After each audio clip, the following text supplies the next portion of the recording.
So, what's the struggle? If all this comes to pass, we can do anything. The struggle is these technologies can overcome the grand challenges of humanity, but they also create new challenges. And we mentioned earlier that technology is a double-edged sword. I think it's important that society understand the promise and the peril. There's strategies to avoid the peril. They're not pat strategies.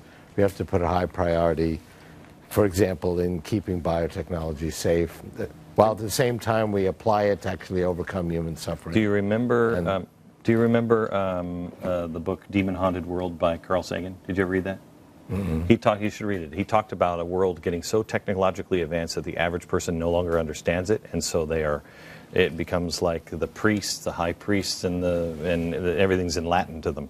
Actually, nothing is so complicated you can't explain it. That only happens when people aren't very good at explaining things. Because I explain the human brain in this book, and I'm not oversimplifying it. Right. And it's written for a lay audience.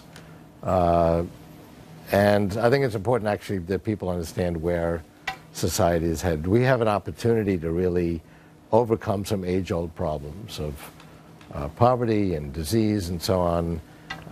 There are new dangers. You mentioned some with privacy, but there's others. Yeah. There's strategies to deal with them. I think we're actually doing fairly well.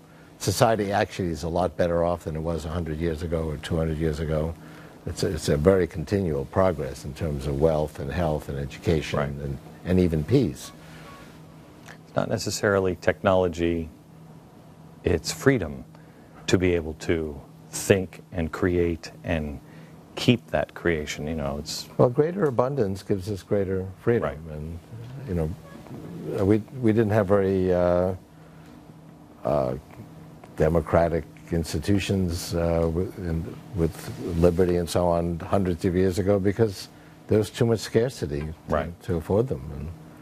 Ray, it is, as we get closer to the singularity, it gets more amazing to talk to you because every time I see you every 5 years or so, so many of your predictions have happened.